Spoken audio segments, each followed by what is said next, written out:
இன்னைக்கு நம்ம பார்க்கக்கூடிய வாரமலர் கதை பிள்ளையார் சிரிக்கிறார். ஜி பரந்தாமன் எழுதிய இந்த கதை ரொம்ப நல்லா இருக்கும். வாங்க கதைக்குள்ள போலாம். This video is sponsored by SBO digital marketing. நீங்க பார்ட் டைம் ஜாப் தேடுறீங்களா? வீக்லி மினிமம் 300 rupeesல இருந்து earn பண்ணலாம். லேர்ன் அண்ட் ஏர்ன் ஆப்பர்ச்சுனிட்டி மூலமா அவங்க உங்க ஸ்கில்ஸை டெவலப் பண்றது மட்டும் இல்லாம உங்களுக்கு ஒர்க்கும் ப்ரொவைட் பண்றாங்க. மேலும் அவங்களுடைய சர்வீஸை யூஸ் பண்றது மூலமா உங்களுடைய ஏர்னிங் ஆப்பர்ச்சுனிட்டியை ஸ்டெப் பை ஸ்டெப்பா இன்க்ரீஸும் பண்ணிக்கலாம். இன்ட்ரெஸ்ட் இருக்கிறவங்க ஸ்கிரீன்ல தெரியுற நம்பருக்கு உங்களுடைய நேம் அண்ட் குவாலிஃபிகேஷனை சென்ட் பண்ணுங்க.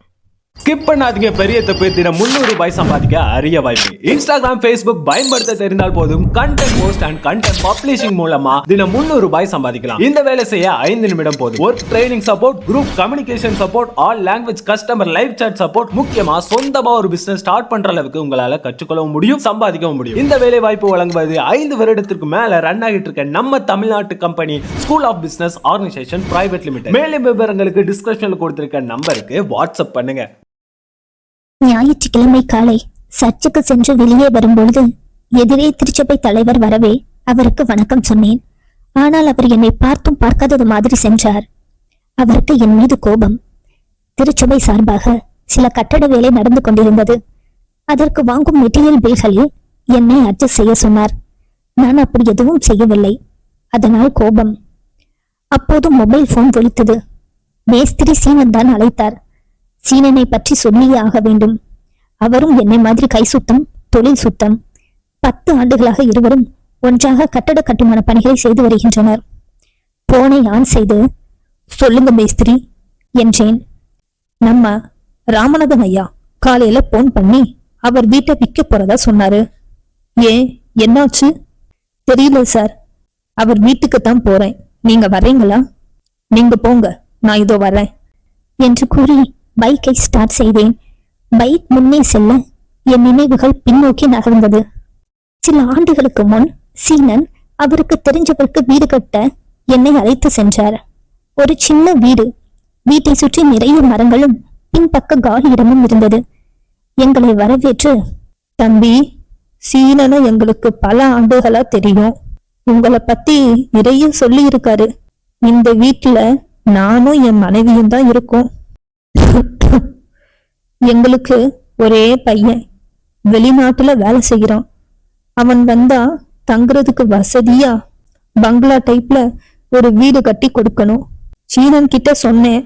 அவர் உங்களை பத்தி சொன்னாரு என்றார் ராமநாதன். அவர் சொன்ன மாதிரியே வீடு கட்டி கொடுத்தோம்.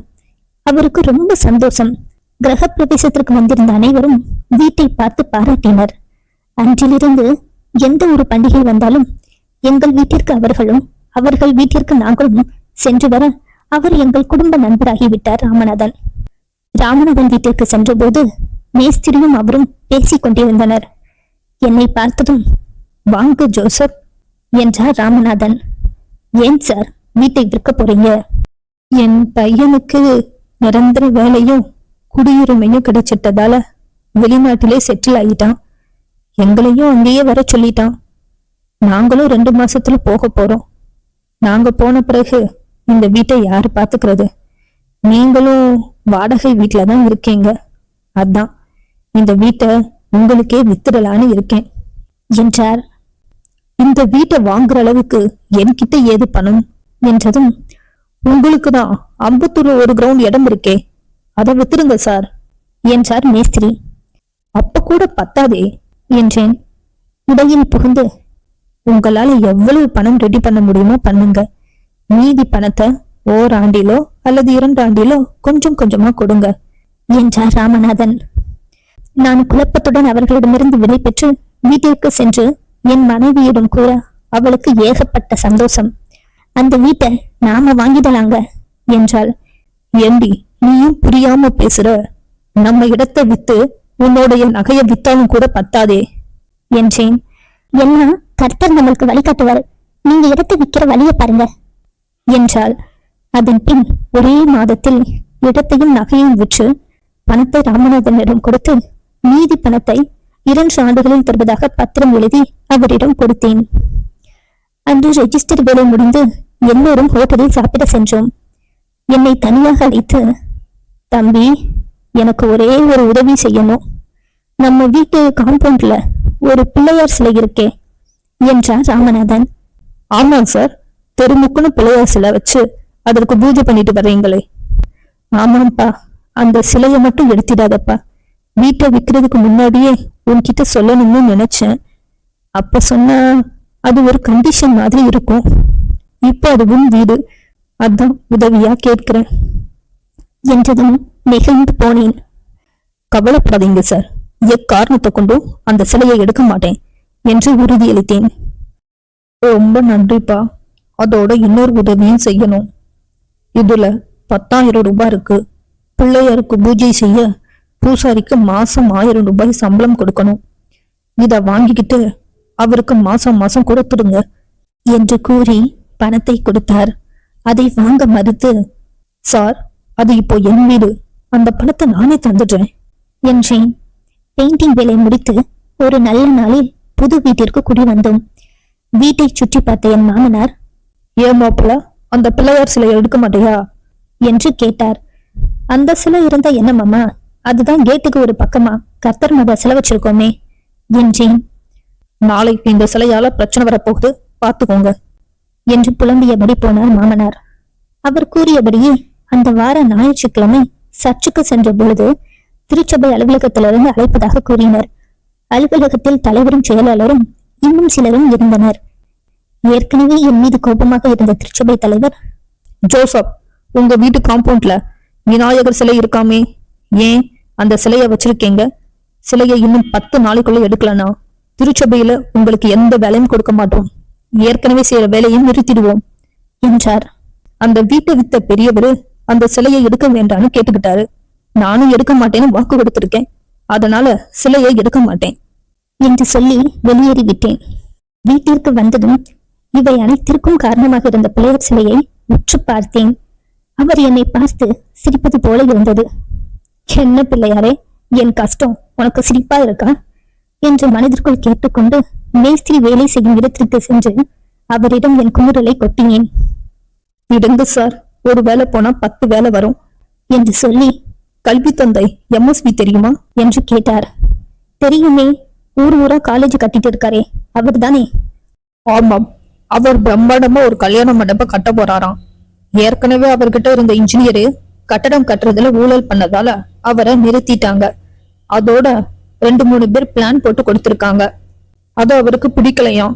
நீங்க ரஃபா 2 3D டிசைன் போட்டு கொடுங்க, கண்டிப்பா சக்சஸ் ஆகும் என்றார். இதெல்லாம் உங்களுக்கு எப்படி சார் தெரியும்? அவர் கார் டிரைவரோட மச்சான், எனக்கு பழக்கம். அவன் தான் சொன்னான். அவன் கிட்ட உங்களை பத்தி சொன்னேன். அப்பாயின்மெண்ட் வாங்கி தரதா சொல்லி இருக்கான். மண்டப அளவும் இடமும் உங்களுக்கு வாட்ஸ்அப் பண்ணியிருக்கேன், பாத்துக்கோங்க என்றார். ஒரு வாரம் முழுவதும் செலவிட்டு பிளானும் 3D டிசைனும் தயார் செய்து அவர் ஆபீஸுக்கு சென்றேன். பெரிய பெரிய சாமி படங்கள் சுவரில் தொங்க அதன் கீழ் அமர்ந்திருந்தார் MSV.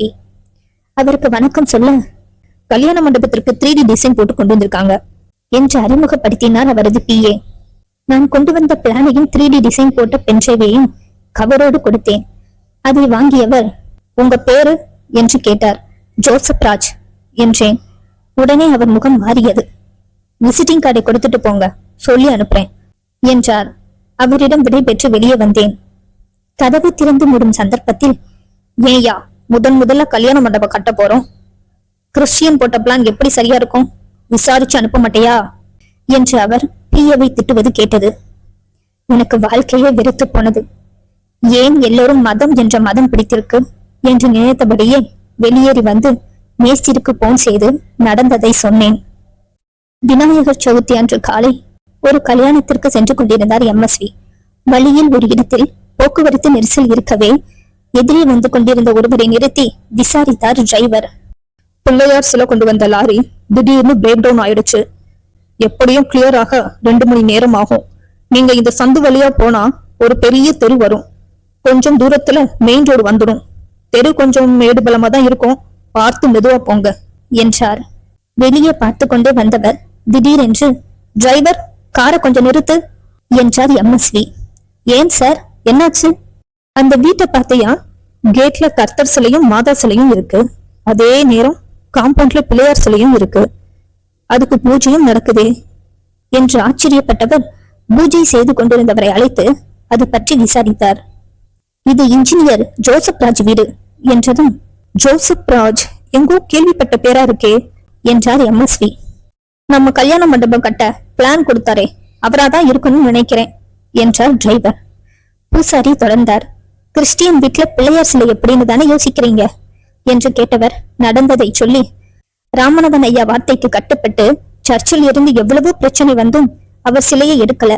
அது மட்டுமல்ல, பிள்ளையாருக்கு பூஜை செய்ய மாசம் மாசம் அவர் தான் எனக்கு சம்பளம் தர்றார். ஆனா பாவம் கொஞ்சம் கஷ்டப்படுறார் என்றார் பூசாரி. ஏன், என்னாச்சு? திருச்சபையில நடந்த சம்பவத்தையும் வேலை கொடுக்காததையும் கூறினார்.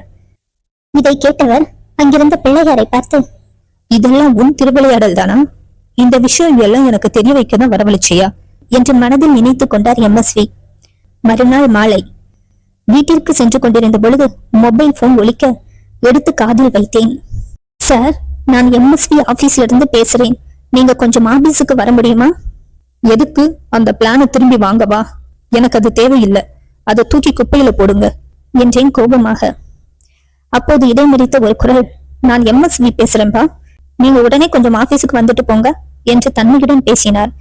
வரேன் சார் என்று சொல்லி யோசனையுடன் அவர் ஆபீஸுக்கு சென்றேன். என்னை பார்த்ததும் அவரே எழுந்து வந்து வரவேற்றார்.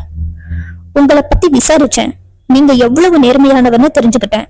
அது மட்டும் இல்ல, நீங்க கல்யாண மண்டபத்திற்கு போட்டு கொடுத்த 3D பிளானும் பார்த்தேன். நான் நினைச்சதை விட அற்புதமா இருக்கு. நல்ல வேலை, ஒரு திறமையான நேர்மையான இன்ஜினியரை இலக்க இருந்தேன். இதற்கு எல்லாம் உங்க வீட்டு பிள்ளையாருக்கு தான் நன்றி சொல்லணும் என்று கூறி ஒரு கவரை எடுத்து கொடுத்தார். இதில் 25 லட்சம் ரூபாய்க்கான செக் இருக்கு. இது உங்க அட்வான்ஸ். ஒரு நல்ல நாளா பார்த்து மண்டப வேலையை ஆரம்பிக்கலாம். இந்த மண்டபம் மட்டுமல்ல, இனிமே நான் கட்டப்போற காலேஜ், வீடு எல்லாத்துக்குமே நீங்க தான் என் ஆஸ்தியான இன்ஜினியர் என்று சொல்லி அனுப்பி வைத்தார். இந்த நல்ல விஷயத்தை மேஸ்திரிக்கும் என் மனைவிக்கும் சொல்ல மொபைல் போனை எடுத்த பொழுது எதிர்முனையில் என் மனைவி போன் செய்தாள். ஏங்க, கர்த்தர் கண்ணை திறந்துட்டாரு. நம்ம திருச்சபை தலைவர் மற்றும் செயலாளர் செய்த ஊழல் தெரிஞ்சு அவங்கள பதவியில இருந்து நீக்கிட்டாங்க.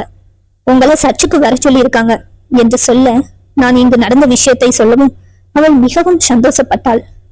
மேஸ்திரிக்கு விஷயத்தை சொல்லிவிட்டு வீட்டிற்கு வந்து பிள்ளையார் முன் நின்று முதல் முறையாக 2 கரம் கூப்பி கண்ணீர் மல்க வணங்கினேன்.